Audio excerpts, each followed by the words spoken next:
weapons, striking bases and radar installations deep inside Pakistan, destroying runways and hangars.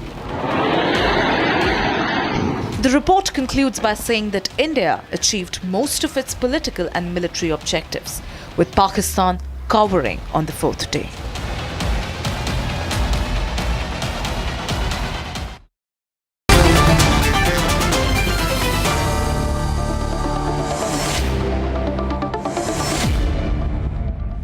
Adrien Fontanellaz is the author of this paper, Operation Sindoor, India-Pakistan Air War.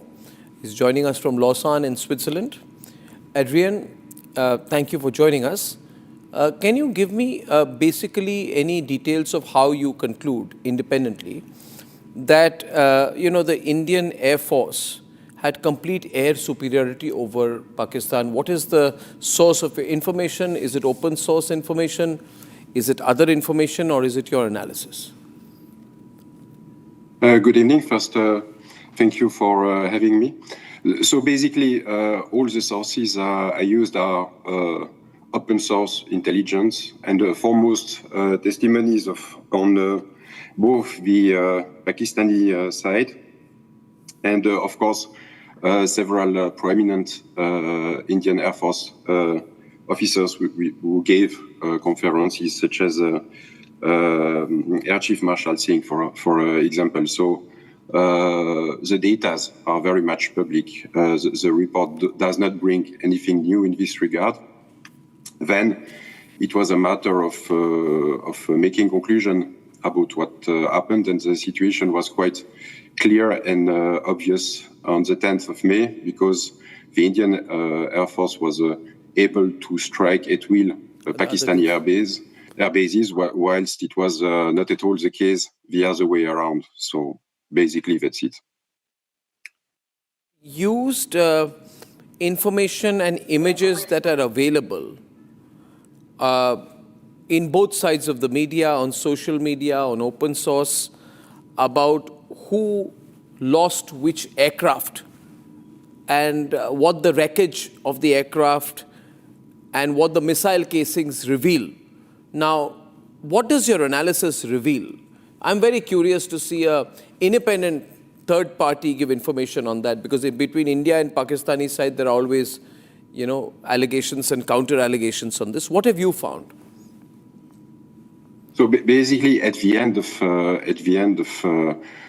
October, as confirmed, as cross-checked, there was apparently 3 Indian aircraft which were shot down during the night of 7 May. For the rest, the real extent of Pakistani losses remain unknown, simply because there is nothing coming out of Pakistan.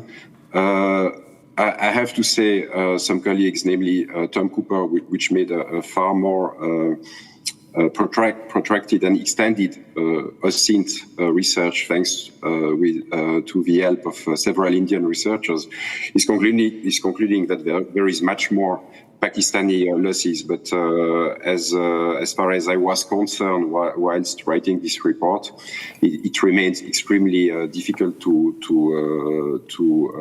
know precisely how much aircraft both sides lost. But again, I would like to emphasize an air warfare say, which is saying basically fighter, pilot, and aircraft are making headlines, but bombers are making history.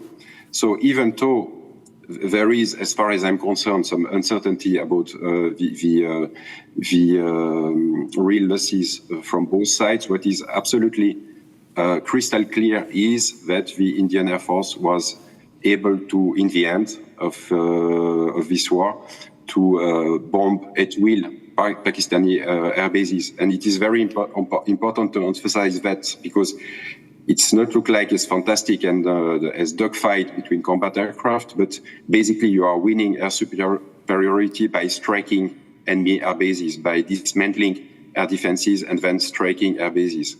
So one can only conclude one thing out of that, is that the Indian had a really huge operational and tactical advantage at the end of these 4 days. Air war. Well, Adrien, thank you for saying that, because, I have these Pakistanis who come on my program, refuse to accept the reality. In fact, as I introduced Nadeem, he's there from Islamabad, and General G.D. Bakshi and Samarpal Tur from